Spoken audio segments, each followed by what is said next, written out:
bien con nosotros aquí Hugo Cancio, empresario cubano-americano, fundador y editor en jefe de On Cuba. ¿Cómo estás? Muchas gracias, Carlos. Gracias por invitarme. Muy bien. Me preguntabas antes de empezar el programa que... Tengo una pregunta para ti. Ajá, ¿ya empezaste a crear el debate ya? Bueno, está bien. ¿Por qué? ¿Por qué hacer una entrevista así tan personal? De la visita de Ernesto Londoño, el editor de New York Times, que se ha hecho tan popular con estos 6 editoriales a Cuba, a muchas personas lo que le llamó la atención fue la visita que hizo a las oficinas de tu revista en La Habana, ¿no? Y el despliegue de fotos, lo que se vio, te puso un poco en la mira, ¿no? La primera pregunta es, ¿por qué Londoño escoge ir a tu revista? O si eres tú el que lo invitas, si lo conocías de antes, qué impresión te dio, etcétera. Mira, conocía la publicación en Cuba y pidió personalmente, durante su visita en La Habana, visitar la sala de redacción de la revista en Cuba. Yo viajé a La Habana precisamente para esa reunión, para ese encuentro, que fue un encuentro ameno, con aproximadamente unos 10 o 11 periodistas jóvenes que trabajan para On Cuba, con la presencia de la directora editorial de la página web de On Cuba y la revista On Cuba. Y fue una entrevista abierta, inteligente, amena, hizo todas las preguntas que quiso hacer. Y después los periodistas jóvenes, contentos de tener la oportunidad de entrevistar a un periodista del calibre de Ernesto Londoño, periodista que, como sabes, ha estado en Irak, en Afganistán, trabajó para el Washington Post, para el Departamento de Estado, para el Departamento de Defensa y ahora para el New York Times. Fue una experiencia fenomenal para esos jóvenes periodistas de ver cómo realmente se hace el periodismo fuera de Cuba. Cómo no. Te decía que todos nosotros aquí miramos con curiosidad no solo el hecho de Londoño, sino sinceramente de tu oficina. Nos llamó muchísimo la atención, ¿no? Es una oficina moderna, parece una oficina de New York, de París, de Washington. Las de Miami no lucen tan bien.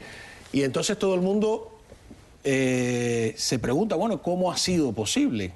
Los que no estábamos tan enterados de tu actividad, pues queríamos hacerte algunas preguntas. Yo me hice una lista para tratar de no irme, ¿no?, de la trama en sí misma, ¿no?, que me he forjado yo aquí. Y estaba pensando que tú eres probablemente, y esa es la importancia, el primer exiliado cubano o cubano-americano, como quieras llamarte, que yo veo que tiene una inversión seria en La Habana, que tiene una oficina de ese nivel en La Habana, a no ser que tú conozcas otros y me lo digas aquí, ¿no?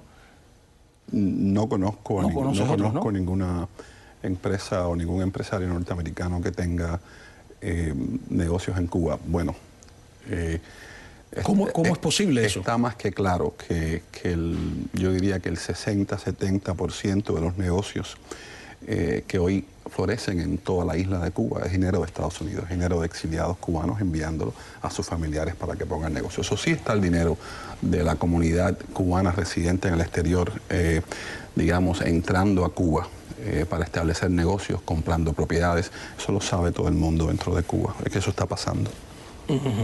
Me dicen que hay algo, yo estoy viendo cosas en pantalla que tú estás viendo y yo no. Tengo que aclararlo, a lo mejor se me la ponen en la otra pantalla para saber qué estamos viendo visualmente, no sé.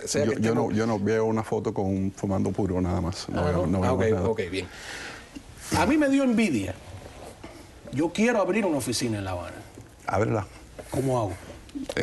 Cuéntame. Carlos, lo primero que debes hacer es regresar a tu país. ¿Qué tiempo hace que no regresas a tu país? No quiero comenzar el debate, realmente, me da curiosidad. No regreso desde que Cuba no me deja regresar. Lamentable. Al gobierno de Cuba no le da la gana de que muchísimos cubanos, no nos dan explicaciones además.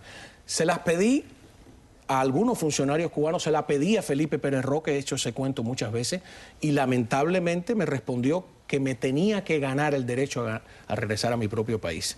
O sea, le digo, ¿cómo regreso a Cuba? Me dice, te lo tienes que ganar. No sé si era haciendo guardia del comité, trabajo voluntario, chivateando, qué cosa es lo que me quiso decir el señor defenestrado hoy en día, lamentablemente. Yo he dicho ¿no? muchísimas veces que el derecho a entrar a tu país no es un privilegio, es un derecho.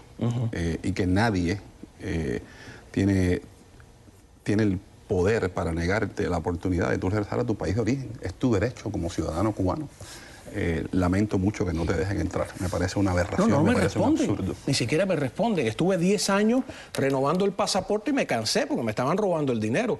Me lo devolvían siempre en blanco. Pero bueno, regresar a mi país, ¿qué más quisiera yo? Sin dudas de ninguna clase. Ahora, yo quiero regresar también sin ningún tipo de concesiones. Eso es una cosa que aclaro.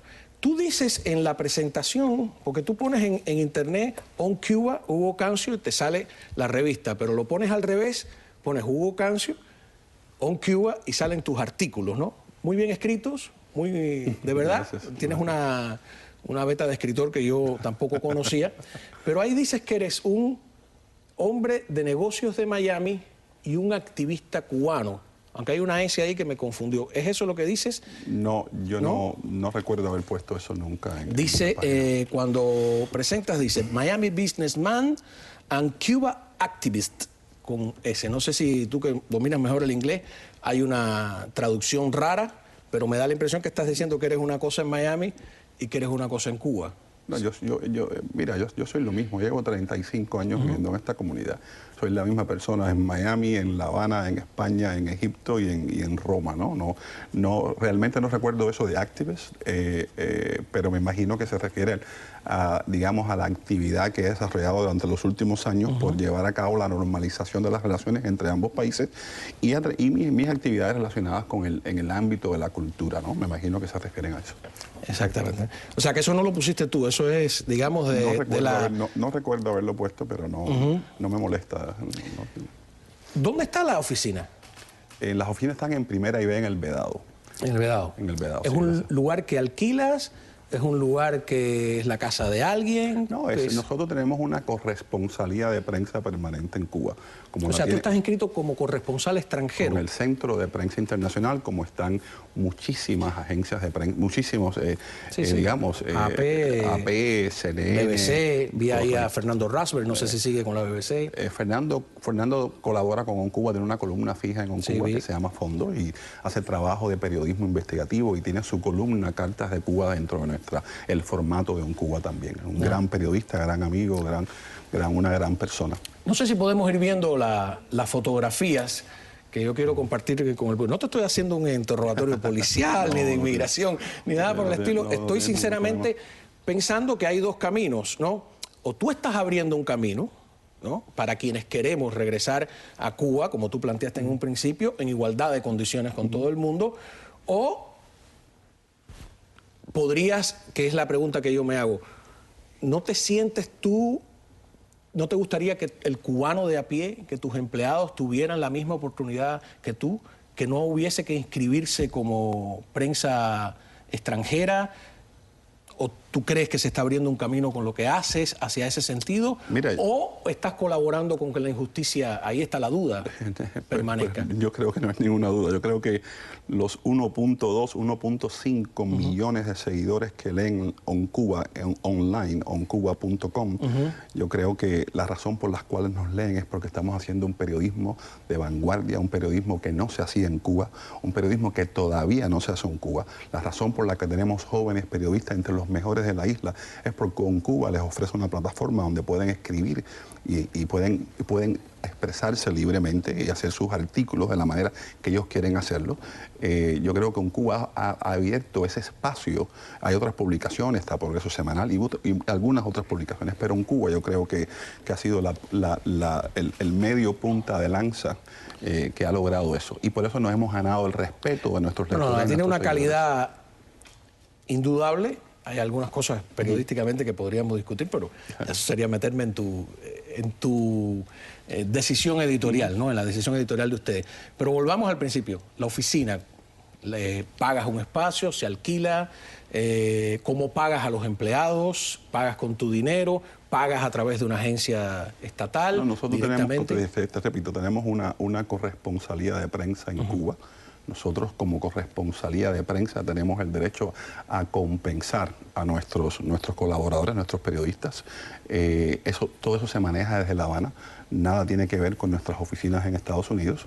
Las oficinas, o sea, pero por ejemplo, tú tienes 2 empleados, ¿no? Más o menos 10, 12, ¿vi? Tenemos aproximadamente una decena, unos 22 colaboradores en toda la isla, sí. ¿Pero son empleados tuyos o son colaboradores freelance? Trabajan para Cuba. Trabajan para Cuba. ¿Tú les pagas? Nosotros reciben compensación por su trabajo, por supuesto. ¿A través de una oficina del gobierno? ¿El gobierno se queda con una parte o tú les pagas directamente?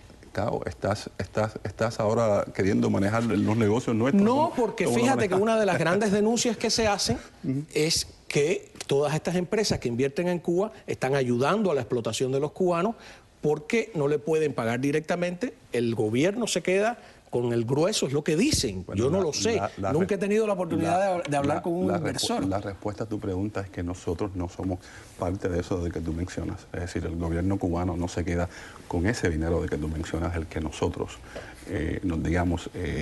aportamos a nuestros colaboradores.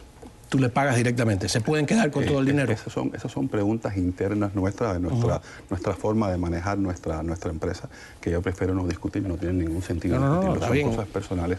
Yo no pregunto, por ejemplo, en el canal cuánto te pagan a ti, ni cómo le pagan a los empleados, ni a los camarógrafos, son cosas que no vienen al caso, me parece, ¿no? No, a mí me pagan directamente, el gobierno no se queda con parte de mi dinero, puedo negociar con el dueño si me paga poco o me paga más, claro, no tengo que rendir fruto, o sea, parte del fruto de mi trabajo con nadie. Yo te voy a decir públicamente que eso que tú has descrito en este momento es lo mismo que aplica a mí me alegra, a mí no me molesta, sí. A mí me alegra que esas cosas pasen. No, y a mí también, porque es un país que está cambiando y me parece que esas son oportunidades que se ofrecen, ¿no? Que son interesantes.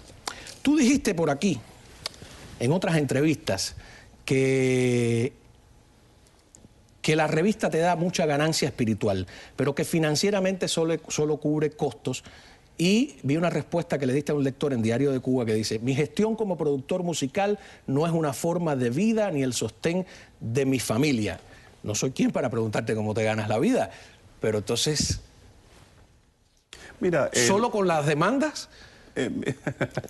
Primero, ¿cobraste la demanda? La gente me dice que no has cobrado, que era $500,000. Ni recuerdo, creo que no recuerdo cuánto. Oye, $500,000 para recordarlo. No recuerdo cuándo fue la demanda. Mira, nosotros, yo dirijo una empresa que se cotiza en la Bolsa de Valores, se llama Fuego Enterprises, el símbolo es FUGI. ¿Puedo comprar acciones de tu empresa? Por supuesto, mañana ¿Qué por ciento tienes de acciones? Yo soy el dueño del más del 60% de las empresas, de las para tener derecho a decidir. No, vamos a una pausa, ¿no? Porque yo no soy dueño aquí de esto y los comerciales pagan. Ya volvemos.